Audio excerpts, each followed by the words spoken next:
Hello, and welcome to this episode of The Inner Estate with your host, Bridget Stuart. Our guest today, Randall Kenneth Jones. Randall, thank you for being here with us today. Bridget, I'm happy to be here with you today. I'm so thrilled that you're here. This is So I cool. know This is cool. This I is great. introduced you as Randall Kenneth Uh-huh. Jones, and you go by Randy. So the rest of it, I will be calling you Randy. Randy is, you want to hear why?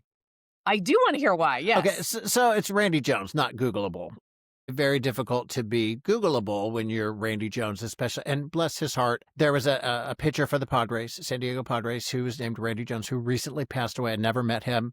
I wish I had. He actually followed me. It was, I discovered close to the end of his life, he was following me, which was really sweet. But when you have a common name, Randy Jones is the name of the original cowboy in the Village People. Yes, that's right. And I friended him on Facebook, and I said, oh, we have the same name. I love having the same name. We have some mutual friends. Please, please, please. This is 15 years ago or whatever when it first came. Right. Be my friend, be my friend. And then I look at his bio. We have the same birthday. Wow. That's And we're funny. still Facebook friends. We have mutual friends. But in order to be Googleable, I use my full name. And Kenneth being Yes. my late father's name means a lot to me to carry his name forward as part of my profession. Yeah. Well, and it's a pretty awesome name. Randall Kenneth Jones it's a great name. It's a bit snootier than me, but I like it. So mine is Bridget Ann Stewart, and for a lot of the same reason, oftentimes in my marketing, it's Bridget Ann Stewart, but here I'm going by Bridget Stewart. It's funny that you mentioned that about Facebook. Way back, like 2010, I did the same thing. I did a Facebook search on Bridget Stewart's and then sent them friend requests. And I did it with Bridget Wiley, which is my maiden name. And it's funny how some of those turned into real friendships. My son, he's Kevin Jones, and I think he friended all the Kevin Joneses. He friended all these Kevin Joneses, which I think is hysterical because it's so out of character for him. He's such a serious guy. And it's funny too. So there's a lot of Bridget Stewarts, and sometimes one posts and then we comment and they comment back. And sometimes other people get confused of like, wait a minute, what is it? What's happening with this? And so we have, yeah, that's funny that you did the same thing. So why are we here talking today after that fun trip down to the early days of Facebook? Can we, and I'm jumping, I don't want to take over, but I have a podcast too, but let's thank Kelly Capolino. We wouldn't be here today. Let's do that. Without our friend Kelly Capolino. I am now in Missouri. You're in Arizona. I lived in Naples, Florida. Yes. And I was having dinner with my friend, my very dear friend, Kelly Capolino, who, let's do the commercial, the best realtor in Naples, Florida. And I'm really not. 100%. I mean, she is the I can real vouch deal. for that since 1999. Yeah, worked. And there's a gazillion down there, and the sophistication she brings, the skill, the professional skill that she brings to it, the real true business skill, which is so important in that industry that she brings to it. But she invites us to her house because she's our friend, and you're there. Yeah. And you and I just kind of clicked, and we Facebooked from day one. Yeah. And I love that. I do too. I love those. Yeah, I think that's very special. It's showing that technology kept us together rather than technology always being the villain. Technology in this case was the hero because technology kept you and I together where otherwise we wouldn't have been. We wouldn't have been. Yeah, and it is true. And that was so delightful. She's a remarkable real estate agent, such an expert. And she's also just such a beautiful, down-to-earth, passionate person. An amazing human being who gives and gives and gives and cares. She is salt of the earth. You know what? I'm going to put her contact info in all the descriptions of your episode. We know, we really should. There's really kind of nothing I wouldn't do for Kelly Capolino. Kelly Capolino, Kelly Capolino, Kelly Capolino. Yeah. Yeah. Yes. So we are doing that. She is not paying for this placement. No, she is not. Yeah. This podcast is not sponsored. I want her to be a guest as well. So she really needs to. Yeah, because not only does she have her career and her profession, but she contributes to her community oftentimes in ways that you can't necessarily see. A lot of times it's behind the scenes. You Mhm. say you don't see what she's doing, but you see the results, and it's beautiful. So thank you for that reminder as well. I will be reaching out and getting her on the calendar. So yes, thank you to Kelly. And it is interesting. You and I have talked even now in this beginning about connection, Mhm. connection with people, human to human. And we both inadvertently, we talked about total strangers that we met on a fluke because we had the same name that turned into a long lasting relationship and Yep, yep. communication. And then you and I met in real life and used technology, but it's, But we clicked in real life. we did. We Yes, clicked in real life, we which did. led to Facebook, which led to what, 12 years later? It's been a while It's been a that while. we're now doing this because Yes. I will jump on immediately and say nothing is ever going to replace human interaction. Yes. Nothing is going to ever replace standing face to face with another person and Yeah. feeling their energy, seeing their Yes. emotions, reading The their facial nuanced little expressions. micro expressions. Yes. And I applaud when technology is good and when it helps us, and I'm really fearful when it stands in our way. And I continue to see so many different examples of technology being used. Some people are using it almost exclusively I know. for every aspect of their communication. And it's not healthy, and it's Yeah, not going to develop into relationships that have the depth of meaning that we all need. I And, agree. and I don't believe you're going to be as successful if you don't spend time really working on your own communication skills, understanding your own story. Understanding a huge part of my story is the fact that I talk too much. Big surprise. And I started doing the interviews that led to the first book in 2012 because I needed to shut up and listen. And I knew I talked too much. So I was like, if I interview famous people in Naples, Florida, and write a newspaper column, and I asked them, I said, can I do that? And they said, yeah. And I said, I don't want your money. I want to write a book. And you have my book. My first book that came from that. It's Right. because I talk too much. And I thought, if I do this, not only do I get to learn and meet cool people, and not only do I get a better life, but I have to shut up and listen. I have to teach myself to listen. Well, Yeah, I mean, sure. you found a way to get out of your own way. Oh, yeah. That's a good way. Yeah. And I believe by doing that, correct me if I'm wrong, I think that you also allowed your natural curiosity to blossom because in the quiet and in the interviews, you have developed and honed your curiosity skill and talent, which then makes you more engaging to everyone.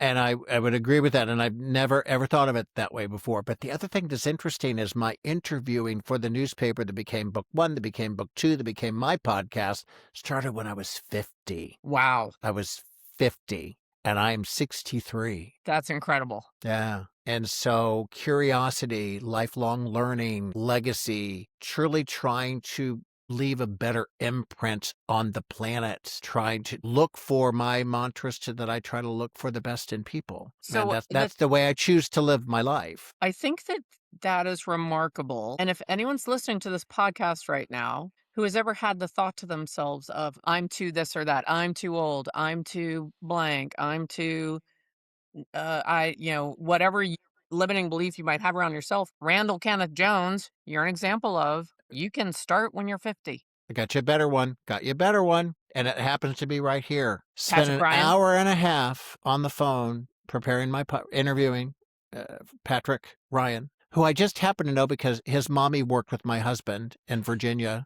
And so at his first book in connection. 2006, 20 years later, we immediately connect. This was named the top book on Amazon.com in 2025. Buckeye by Patrick Ryan, the top book on Amazon.com in 2025 when he was 60 old. 60 years old. Is that the first book that he's published? No, he has Okay, been at this for 20, 30 years. He has always written. This is the first novel that got published. He's had essays and stuff published, excellent. but this is his first novel. But at 60, he doesn't just hit it big. Hits it out of the park. He's Read with Jenna. He is on Read with Jenna.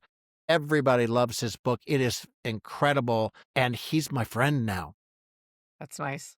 And I told him a story. When I read his first book in 2006, he intimidated me because I said, I can't do that. I can't do that. I can't do that. I can't write fiction. I can't write fiction. I can never be as good as you. 20 years later, I read this book and he's better. But I went, you know what? I'm not going to let you intimidate me. A, I've written fiction successfully now. There's another story. But B, I'm going to let you and this book, Buckeye, make me a better writer. Nice. So it took 20 years for that shift. But it was very cool to tell him that. That is very cool. Yeah, to that was very tell cool to that. tell him So that. you know what? Speaking of telling, I am going to share with everyone just a snippet about you, and then we're jumping straight back in. So Randall Kenneth Jones, Randy Jones, you are published author. You are a storyteller extraordinaire. You even offer coaching, consulting, directorship Mhm. Yep. in storytelling, and you're involved in the arts, you're involved in theater. So I just wanted to make sure. I realized we jumped straight in and I forgot to give people any point of reference. And you are fascinated with the stories and curious about how people have achieved what they've done and Mhm. what led to their remarkable outcomes and impacts they've had on the world. Can I interject more? Not how. A lot of people do You the may how. 100% interject. I just want to make sure I shared that little, I'm "Oh, more you have a interested. podcast." He also has a podcast. I'll give all I the do have a info podcast, more.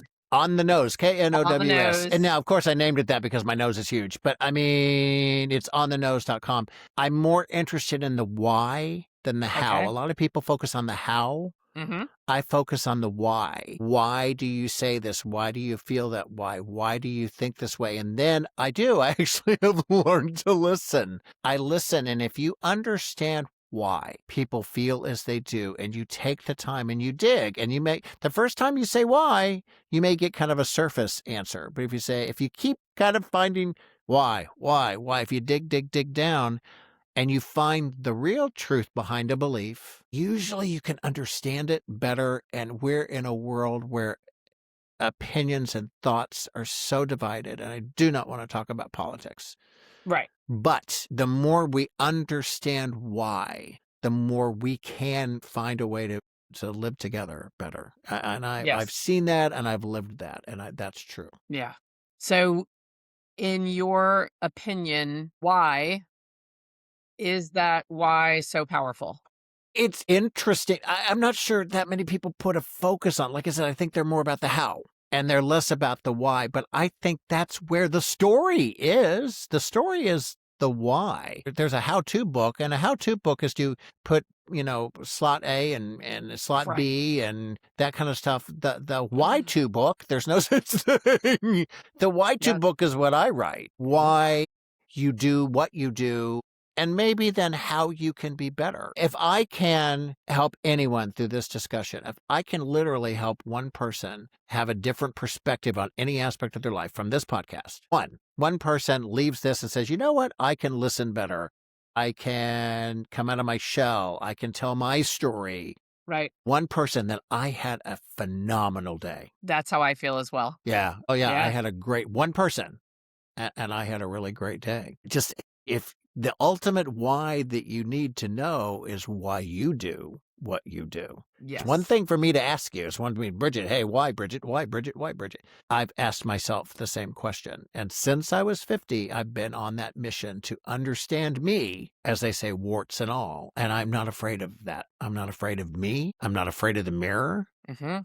I'm not afraid of looking in the mirror. I'm not afraid of the truth. My own why has set me free. How's that for a quote? I love it. I love it. My own why has set me free.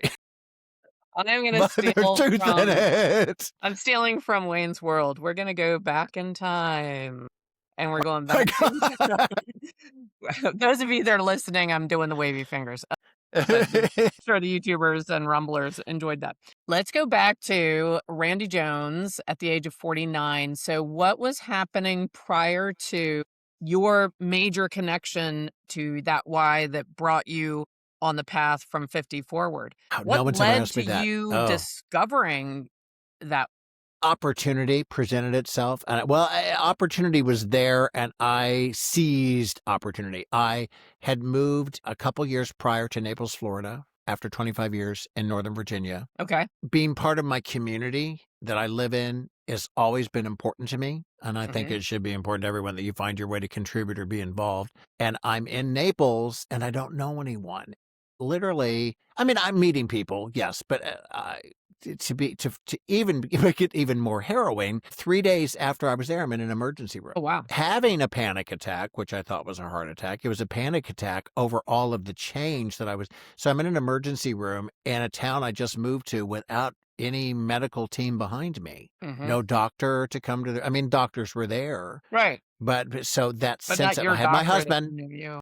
my husband, Derek, of 30 years. I mean, he is the best. You've met Mhm. Derek. Derek's the best. But that sense of being alone, and it was that desire to make that contribution. But also, all of a sudden, here I am in Naples, and I'm like going, okay, the people I'd love to meet because they've got the thoughts, they're successful, and they've got the ideas. They're spending $500 a plate on going to dinners, and I go to IHOP. So there was a disconnect. We had a little bit of a disconnect. The budget didn't allow me to put myself in a position to connect with these people that would allow me to write this column, allow me to be part of this community, to make my contribution, and allow me to, as you said, deal with my curiosity. Mhm.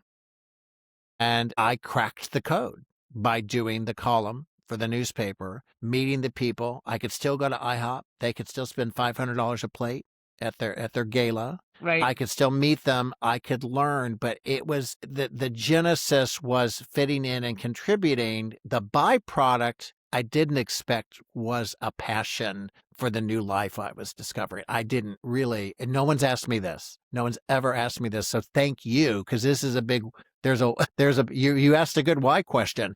I didn't expect what happened to happen. I will fast forward to last year. I moved back to my hometown in Columbia, Missouri. I wanted to contribute here.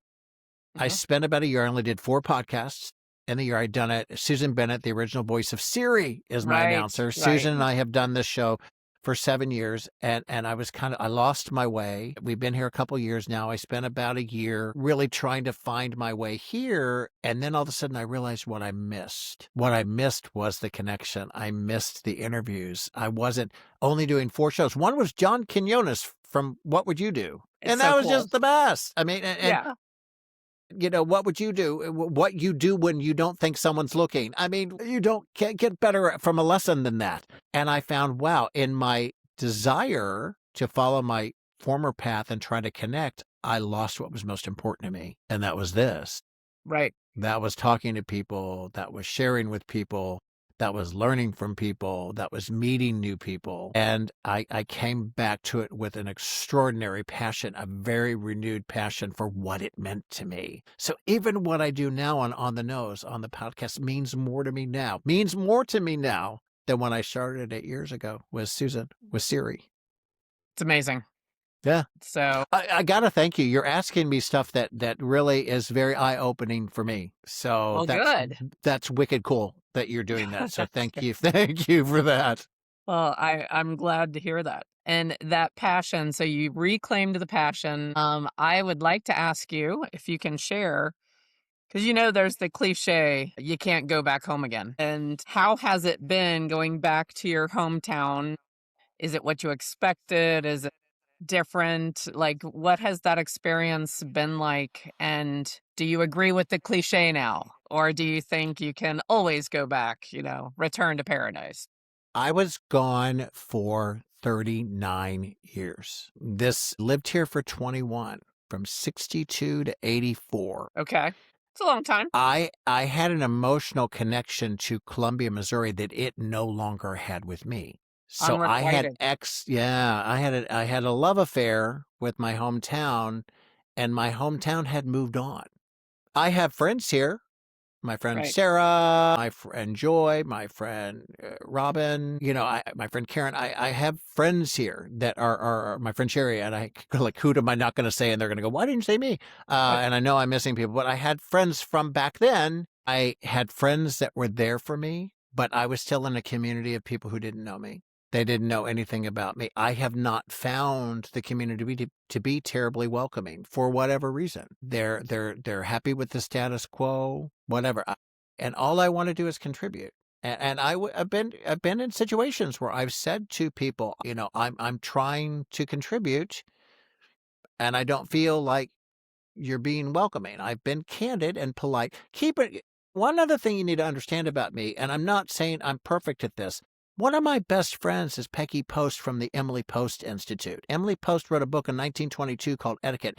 That extraordinary family has maintained her brand for over 100 years. The 20th Yes. edition of Emily Post Etiquette came out in 2022. Ask me about Emily, and I gotcha.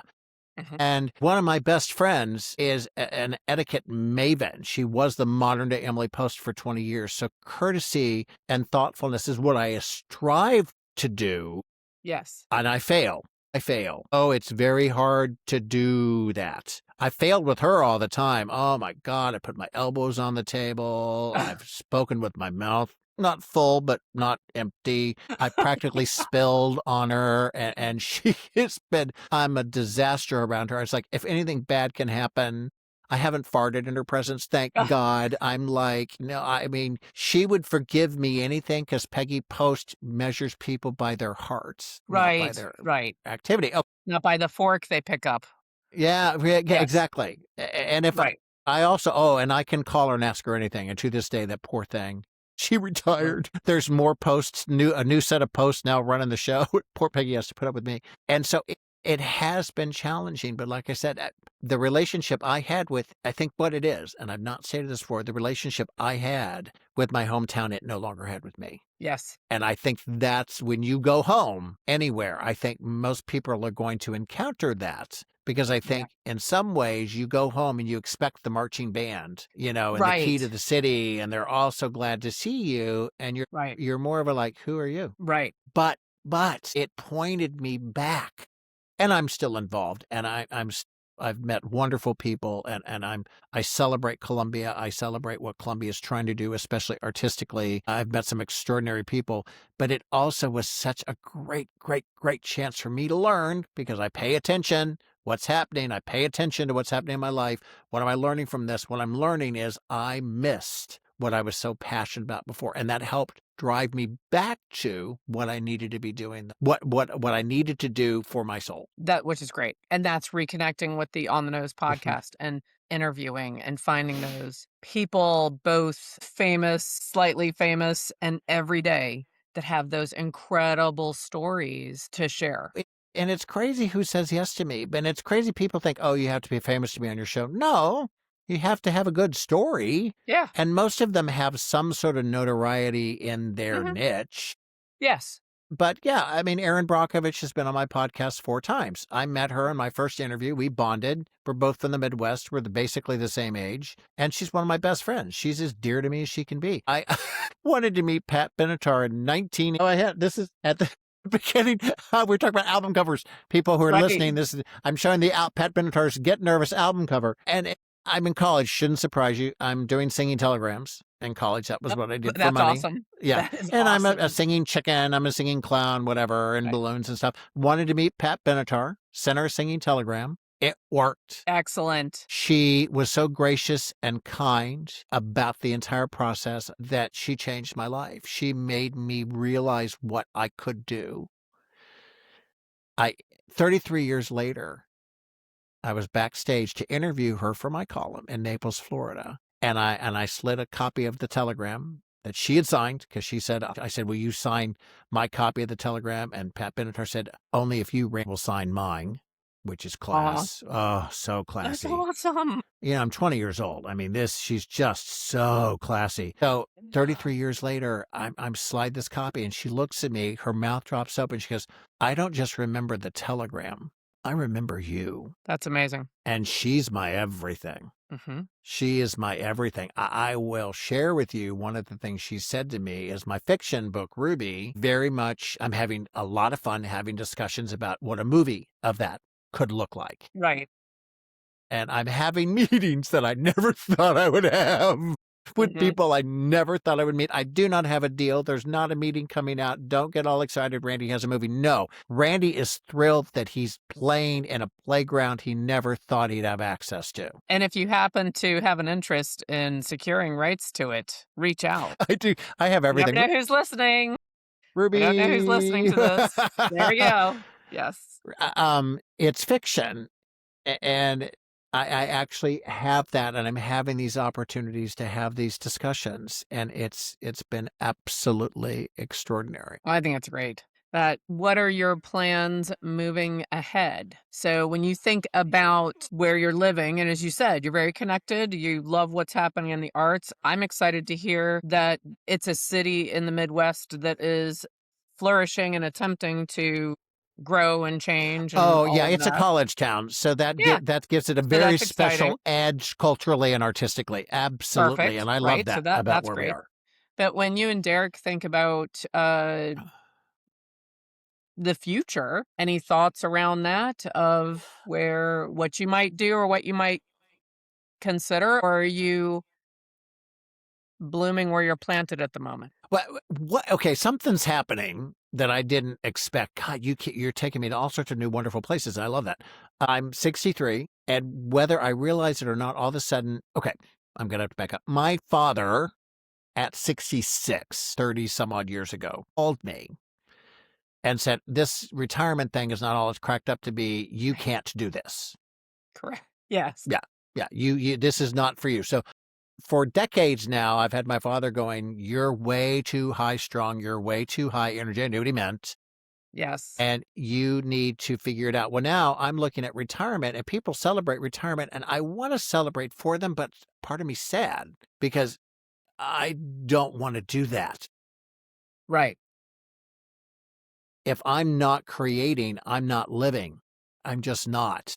Whether I'm directing a show on stage, whether I am writing a book, an article, whether I am helping teaching public speaking, which I do, Yes. which I am working on doing content and creating content for the healthcare industries that I work with, nonprofit, whatever. That's me. And I can't imagine not doing that. What I've realized we're doing as part of your question, I'm setting up my retirement business. Oh, there you go. And that in and of itself is something I didn't see coming. And I've only recently started talking again. This is kind of, well, this is really the first time I've done a show to talk about that, but what is this going to look like? Because you now all of a sudden have to pay attention to when's Medicare kick in.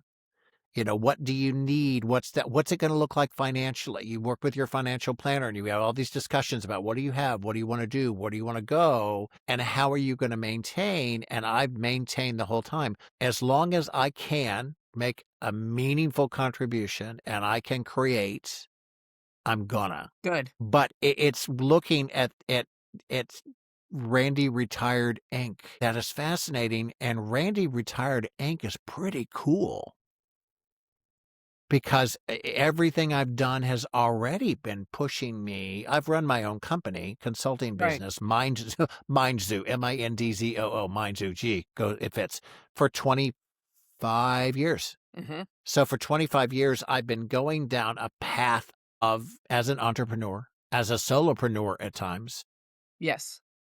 of creating and doing what I want and looking for new opportunities. What think I'm doing really right now is I'm actually doing, other than just hosting my podcast, I'm doing this more. Hmm.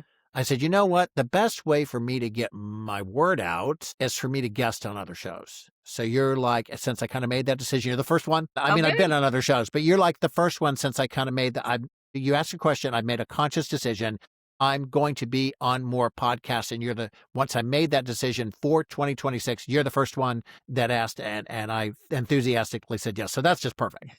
It So is perfect. I love that. I made a decision to do that. Even with my own podcast, having written a book, and I know that's like your baby, I'm shifting more into specifically talking to authors, Amazing. people who have written books. And I don't really care. See, the thing is that the problems with podcasts is, my podcast and your podcast are very similar. We know that. Mhm. We're conversations that make you better people.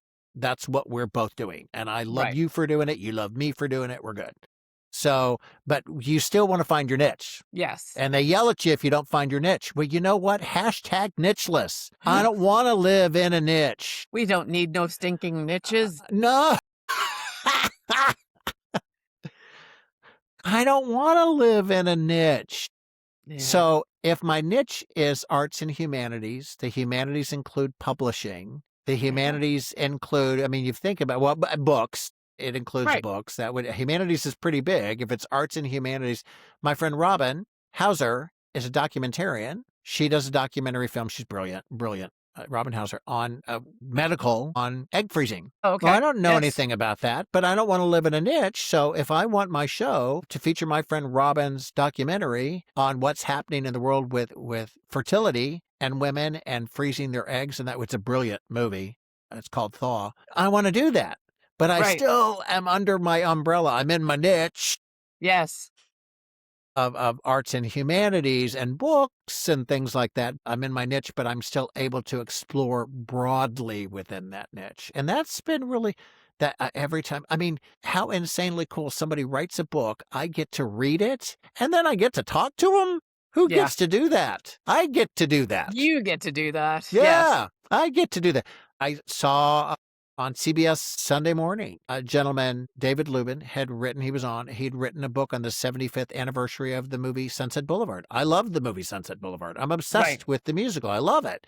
So I find his name, I write him, say, "Can I read your book and talk to you?" He said, "Yes." It's great. And so I get to, and then what's so cool is when you read the book, I get to study it. So I do like a show every 2 weeks, and I get to spend 2 weeks just living and breathing and studying this person's work, because when I read, I got to be good. I got to study. I got to take notes, because I'm arrogant enough to think I'm good enough to talk to the author after I'm done.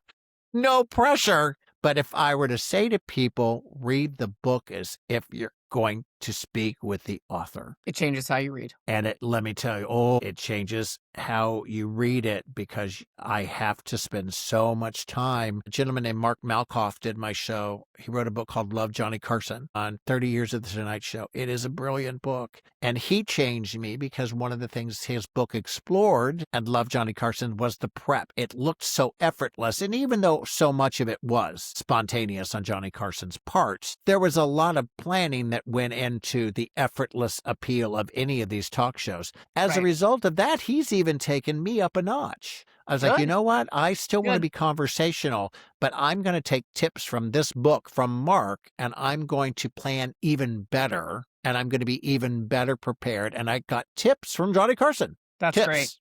Me and my staff of dog. I mean, Alexander, who hasn't shown up. I told you Alexander could show up. My staff of dog. We have a little less bandwidth than the Tonight Show does for planning. That Mark Malkoff's wonderful book has changed me. It's changed me, but I allow it to. I allow all of You these allow it. people to You let it change me. in. Yeah. Yeah, I let it in. Oh, I let it in. Oh, I scream and beg for it to come in. I feel that your approach of saying, I'm reading the book as if I am going to interview the author, gives you a perspective shift. How often do we find that we're reading a book to see whether or not we like it or think it's good enough? Those are two different perspectives. So you're not reading it necessarily with this, is it good or bad? Or like in a black and white trap, or, did you're reading it from a different perspective. And I believe that that has enhanced what you take away from reading it. Gonna bring this one up again. Buckeye. So many people have read it. I read it for education. I read it so I would be a better writer. I read it so what is he doing that can make me better? I had 18 pages of notes on my Kindle. I mean, a ridiculous number of notes on my Kindle of universal truths and statements from this book that applied inside the book and outside the plot. Wow. There's so many comments because they reflect Patrick. His belief system is in these characters. In the My book. belief system, my belief system is in the Ruby characters. So much so that the hero in Ruby, his name is Derek Wakefield. My husband's name, Derek Wakefield. Yeah, you knew that was I coming. knew Yeah. right away. Yeah. Every single person in Ruby is actually named after a real person or some sort of combination of a real person. There's a character, Nellie Pearl, in Ruby, who is at the memory care center. That Mhm. is part of the thing. And Nellie Pearl is my mother. Wow. And to anybody who reads Ruby and reads what Nellie Pearl is up to, it's not a big role, not a big part of the story, but Nellie Pearl is at a memory care center, and they say, I wonder if Randy's mom, Nellie Pearl, really did that. My mom, Nellie Pearl, really did that. I'll tell you.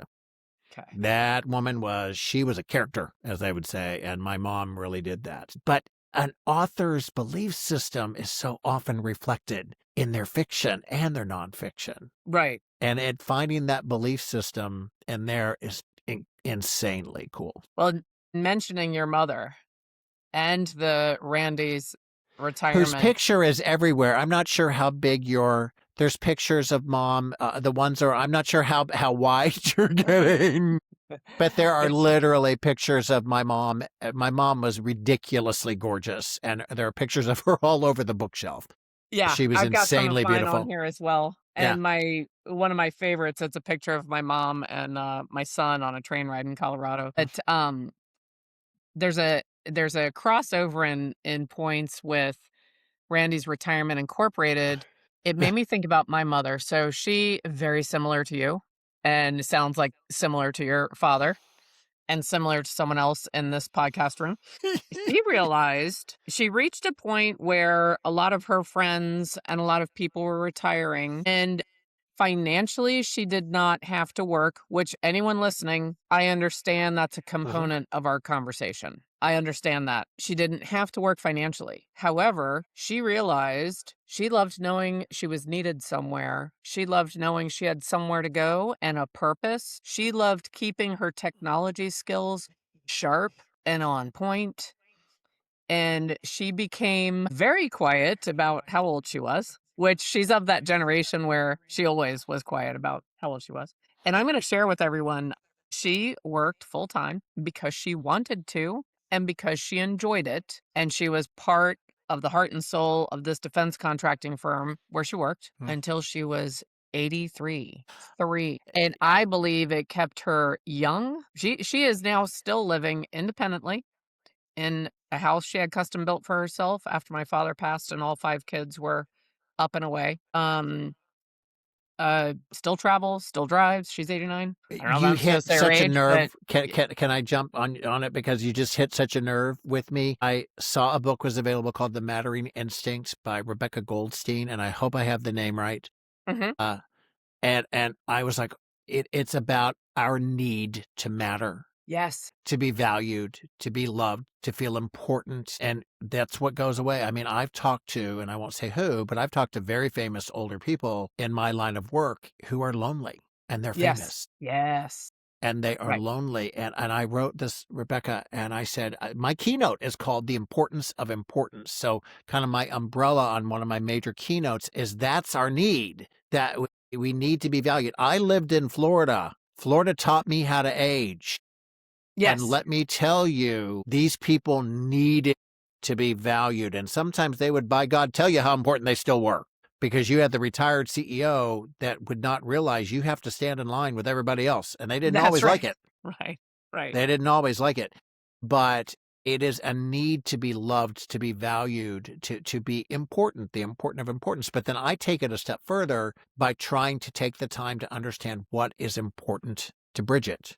Right. Right. So it's not about the importance for me. I've expanded that. Right now, I'm actually by the time this comes out, the show may be live, but I wrote this woman. She's a professor at Harvard, and I was like, I have to talk to you. And she was like, wow. She knew immediately we were Yeah. kindred spirits, and I'm elated to be able to do that. I will add too, along what you were saying, is having lived in Florida, and I've written a lot of stuff on healthcare. I'm very proud that healthcare is something that I've written about a lot. And we talk a lot about physical health, physical well-being and stuff like that. Let me tell you, in Florida, that was true.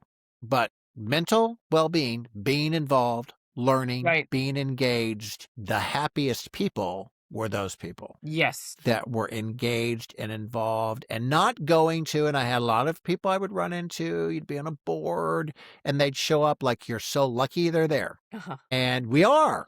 I mean, we are lucky you're here. We're lucky you're bringing, but you're lucky we're here Yes. to teach you. It's a reciprocal scenario. Yes. And I saw situations where people were missing that. They weren't seeing the reciprocity in the relationship. So here I am at 47, I moved to Naples. At 50, I start this new journey. Right. And then I'm in Naples, sort of later middle age. Then I get older and now I'm in Missouri. So yeah, I kind of did it backwards.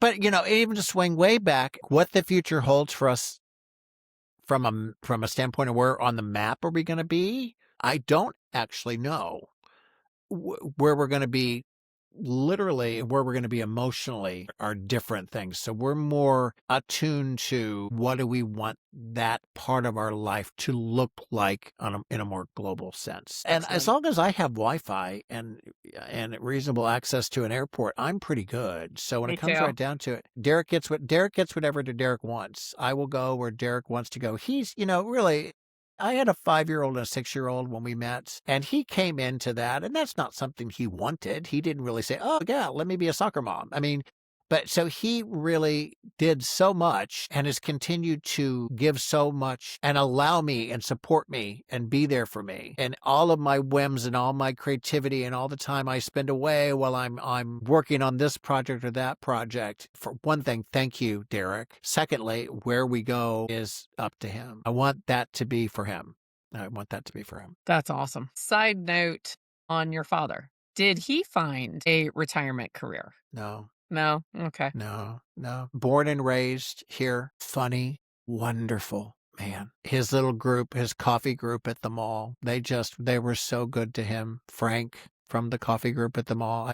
Frank, I ran into something recently, and Frank reintroduced himself, and I started tearing up, and I hugged him, and I was like, and his wife was in there, said he was so good to my father. My father was so funny and so engaging and so private, but he was truly, as I said in his eulogy, it's very rare that we call someone a good man. Mhm.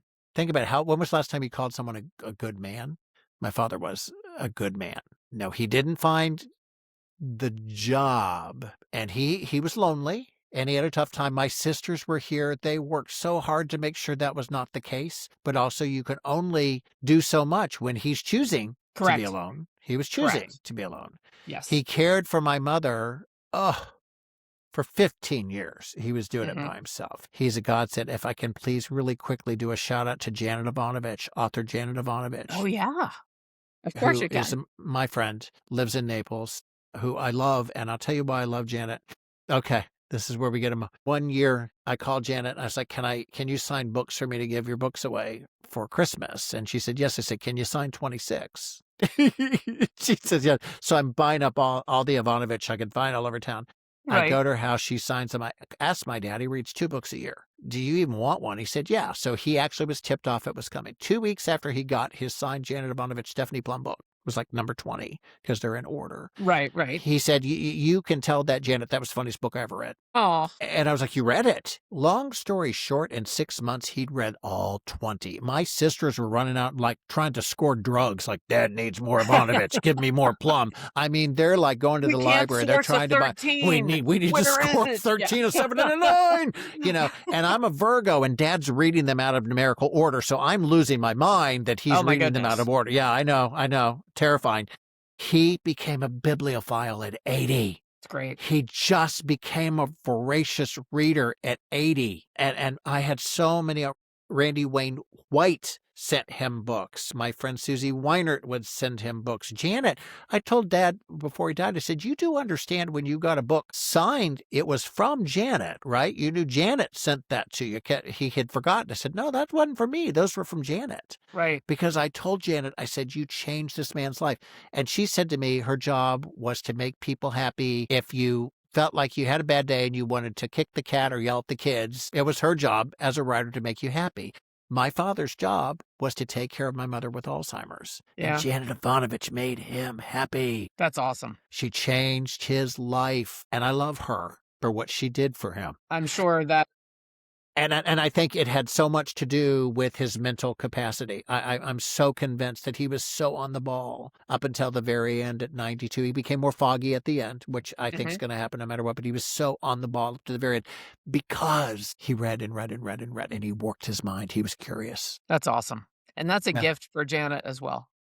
Uh, she When she you relayed that message to her from your dad, that had to be a she huge could. gift. I'm going to speak for her because she almost, you could tell, didn't really know what to say. It was Mhm. almost more than she knew because in her mind she was just being Janet. She was just writing books that people enjoy. That's her job, is to make people. I'm the happy writer. That's her job. And to find out she had that level of impact almost went beyond her. She almost couldn't take the compliment Like she because couldn't process, cannot compute. she Like I almost didn't take the compliment, and here I am still going, Janet Ivanovich, Janet Ivanovich. I mean, I will scream and shout and thank her and love her forever for what she did for him. And she Yeah. will probably always kind of go, well, okay. I was just writing my books. I mean, Mhm. she's the gifts that we give people when we don't know we're giving them. Those are the best. Those are the best. Yeah. They're absolutely the best. Yeah. It's not the monetary, it's when you actually really touch inside someone and you don't even know it. Yeah. Yep. It's remarkable. Yep. Yep. Yep. Yeah. Incredible. So, Randy, when you look at we're in 2026 currently, your book is out, your nonfiction is out there, and you're working on Randy's Retirement Incorporated. What about Derek? Derek Wakefield, who's both in the book and in your world. So important. So what Derek wants, Derek gets. Anything else coming up on the horizon in 2026 that is for you? So do you have passions or hobbies or how This is it. what do you People are do like, for is yourself? all you It's do is this. work? Yes, I Mhm. create. I'm happiest when I create. I will tell you one of the things, what I really feel I'm best at. What I feel I'm best at is getting on a stage in Great. front of a group and dissecting the lessons of 300 plus people to the specific topic of that organization. Because I can dissect it for all ages. I mean, I've got a million of these. And I tell the Ivanovich story. I tell the Brockovich stories. I tell the Benatar stories. I tell the Susie Orman stories. I mean, and I tell stories about, and I have news stories. I mean, I have this one. I have the Right. Buckeye stories that I didn't have Right. before. And to repackage these and be on stages, I'm an actor and I did professional improv. So that's my happy space. That's my great space. I've always been so busy. I haven't had time to build that speaking business. That's what I want. I want to be on your I stage. I love want to it. be talking to your people. It's edutainment, infotainment, pick your word, but we Okay. can be entertained and we can learn at the same time. That is my heart and my soul, and the number one thing that I want to start happening more in 2026 is that I get on a stage and hopefully more stages and inspire more people as the way I've inspired. Because I'm really cheating. I'm reteaching other people's stuff. Right. Yeah, I'm repackaging what I learned from other people. But that's what everyone does anyway. Correct. You know, but I do not take credit for anybody else's work. I will always credit. I learned this from this person, this person, this person. Right. But yeah, I want more stages. I want more stages. Amazing. And that is going to be part of your big why in what you're doing every Yeah, day as you get up. So that your why is you want to get on those stages, touch people, and share even more of the wisdom you've acquired through others yeah, on this journey. yes, I love it. All right. Will there be more fiction? yes. Good. Okay. A Good. second Ruby book is in development. Oh, I guess I'm announcing that here. Yes, newsflash. Yeah, a second Ruby book is in development. Have two more planned. The second one is until I understand exactly, I know exactly where, I know exactly what issues I'm addressing. I know the characters. I know subplots. I know some of the plot, but I have to be able to have a working guide of the entire book in order to really start working. Weaving it because you have to Yeah. weave. You have I to mean, weave the story. this book very quickly was inspired by Cynthia Rhodes from Dirty Dancing. Hmm. And I think I told you about that. Have I said this on that show? Didn't say it No. today. No, no, No. just really quickly. Cynthia Rhodes, oh my God, amazing. I think I'm Amazing. the only journalist she talked to when she was in Naples, the only one I've written about her. Nobody else has since like 1990. Hmm. She wanted to be a mom and a grandma, and she got what she wanted. And I love her for it. She came to see me on stage as the monster in a production of Young Frankenstein the musical. So here am I, like 7 feet tall and green, tap dancing as a monster in front of Cynthia Rhodes and Dirty Dancing. That was Right. an unexpected thing. I love her so much and always have. I told her I can't write fiction. She said, "You're wrong." Shook out her Cynthia Rhodes fairy dust, and a week later I had the outline for that book. And it's largely the exact book that got published. It was as simple as Cynthia Rhodes saying, "You're wrong. You're wrong. You can." Yeah. And I did. It's And my amazing. protagonist in this book is not Ruby, is Cynthia. And Cynthia Rhodes and Cynthia Grant in the book share the characteristic as they find adversity and challenge interesting. And I'll leave it at that. I can't wait to read it. Yeah, more My fiction. copy's on the Yep. way, as you shared with Yes. Yeah, me, yeah, yeah, yeah, and yeah. I can't Oh, and wait to shame read on it. me for not sending it to you sooner. Well, no, shame on me because I was so excited to talk to you. I was like, "No, no, no, I wanna talk now." So we may have to do a little, like, redux, after I'm done reading the book. With this show, and I believe there are people that are here having a cup of coffee, listening to you and I have this conversation. If someone is out there and, Randy, they're feeling like they don't know the next step to take in their own life, or there's steps they've wanted to take and they were afraid to do it for whatever reason. And I mean, even if they're young, old, wherever they are, could you share from your experience what is a smallest size, bite sized step they could take for themselves if they're feeling stuck, if they feel as if they can't write the book, if they feel as if they're handcuffed to their current habits in life? What's one small act they could do to just move the needle slightly? Read You Are Enough by Panache Desai. Yes. Yeah. He's been My a friend guest on my Panache. show. Did you know Yeah, that? no. Yeah, he's been on mine. Yeah. They lived in Naples. I've been I to their just house. got Yeah, chills. I love them. Oh, You are enough. he's insane. It's just everything he says, it's just like, "Read You Are Enough," because it's true, Yes. because it's true. Read You Are You are Enough by enough. Panache Desai, and And the big thing I'll you put the do. link to his Yep, episode right under Randy. Watch the Panache. episode with him. We had such a fun conversation. I'm Yeah, sure you well, can imagine. he's amazing. His wife's It's amazing. amazing. I love them. I mean, there's so many. But if you can copy me, all I did was I sat down and started talking to people who were living a life that I admired. Those Yes. people are at your church. Yeah. They're in your social situations. They live next door. I was in a play. I was in Naples, Dirty Rotten Scoundrels. The producers were of the show were Jack and Claire. Nice, older, mature couple. Didn't know anything about them. 3 months later, I found out that Jack McKinney is Magic Johnson's first professional basketball coach at the LA Lakers. Like a professional basketball coach, Jack McKinney. Right. I didn't know that. And that really, I was like going, oh my God, I'm in line at Walgreens in Naples, Florida, and we don't know who is next to me in line at Walgreens and what do they know and what can they teach me? Yes. If you've got a shell, get out of that shell, sit down with people you trust that are living a life and just do what we just did. Have this Yes. conversation. Let them teach you. Frankly, listen to my show. Yes. My show is going to make you, I'm looking for the best in people. So I'm not doing anything terribly negative. I'm positivity, very similar to this show. Frankly, I would say to my people to listen to you. You would say to your people, I listen to will be me. saying the same. Yes. Yeah, it's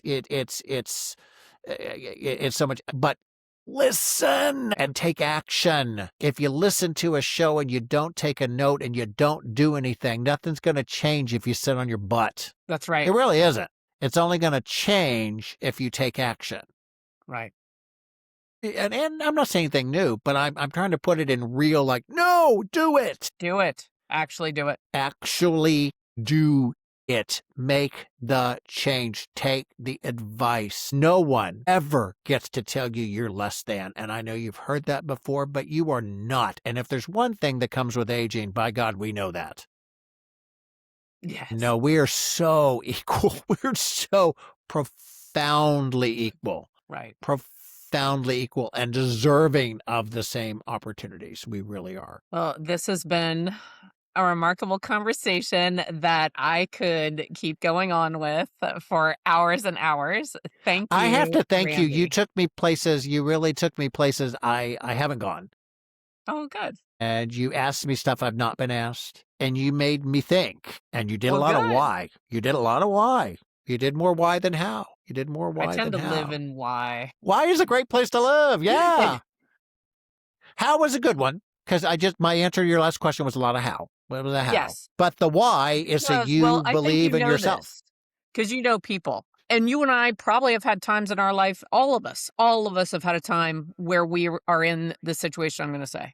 We've all had times where we felt stuck and didn't know what to do Mhm. and felt heaviness or a burden or as if we were not seeing our own selves clearly or what was possible. Right. So that's why I like that little how, because when you and I have this exciting conversation where are sharing so much of what has already been accomplished. Sometimes people just need that one little take this first step, read this one book because they can discover their why. If you're feeling disconnected from your why, that little how that we just did may allow someone to. And seriously, no one gets to tell you no. And if you have people in your life who are telling you no, I know those are complicated It's situations complicated. often, but they're wrong. That's right. They're wrong. That's right. Just like Cynthia Rhodes told you you were wrong. She told me I They was are wrong. Oh, wrong. Randy, I mean, she'd hate me for saying this. She's perfect. She just is. She told me I was wrong. She And is I went, one of the most incredible dancers I've oh, she's in ever Flashdance. seen, She was Tina Tech ever. in Flashdance. She was, The Dirty Dancing. she's Rosanna. She's Rosanna. She I dances in the know. Yeah, I Rosanna know. video. I She's know. Yeah, I know. Rosanna. Yeah. Believe me, I know. Yeah. Yeah. I took my son, my 23-year-old son, to see Dirty Dancing on the big screen Yeah. because I said, "You must see this dancer." Right. Like, also, I love the Oh, story and all of it. But I said, "You have to see this woman dance oh, because it's extraordinary, extraordinary what she was able to do." And I also find what she developed with her whole life also to be extraordinary by knowing what was right for her and flourishing in that. yeah.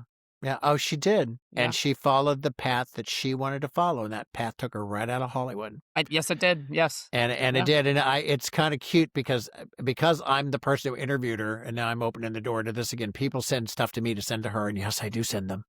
Oh. I do send them. But yeah, I've heard from people in Europe. Mhm. People love her. But yeah, they do. Yeah. They do. And frankly, Ruby would be a movie already if she would do it. And I know she won't because that's not who she is, not what she wants. And I told her, I That's said, I right. just want you to know this would be a movie already if you would do it. I've basically been told that, but I'm not going to ask you to do it because you don't want to do it. That's not who you are. I just want to love you for inspiring me in the first place and being in my corner. Yeah. It's really big. You were Yeah. her one person that day. Oh, okay. Yeah. You know how I we didn't talked think of about it. at the Yeah. beginning of this Yeah. podcast. If Yeah. our conversation, if one person hears something, sees themselves differently, takes a different action, we're successful. Well, And people you, listening to this, on please that day understand. when she said to you, Yeah. Randy, you're wrong, What she Bridget was successful. what Bridget's doing for you all as the listener, she's asking me why, and she's doing the show that's helping you. But I just really want to make sure you understand the other big winner is me. Bridget helped me today. You helped me today because you help me answer and express things that I wanted to express and I wanted to share that I didn't necessarily know how to do. So I'm happy for anything your listener gets out of this discussion. But wow, it's pretty good being me right now Thank you. because I was the big winner of the Showcase Showdown on The Price is Right. I was, Did you get both sets? I forget the yeah. rules of that, but remember, if you did quite the right thing, then you got like both of them. Yeah, Both. if you guessed it within $100, if Oh, that's your right. That's guess of right. your Yeah. showcase was within $100, you got both You got showcases. both. I saw something online, and the woman won her showcase during Bob Barker's years, and she passed out. It was something that was online recently. It was very, very cute. It was very cute. Well, Very, very Randy, cute. thank you so much for being our guest and for sharing your insights and being open with us. It has been just, as I said, I think you and I could probably talk for 8 hours I know. straight of new things over and over, and it Yep. would be, I would get out of that conversation energized. So I want to thank you for that. And if you're listening to this episode of The Inner Estate, I want to thank you for being here with us. Please put your comments in wherever you're consuming this podcast. And I hope that you'll come back and be a guest again as well. Thank you so much.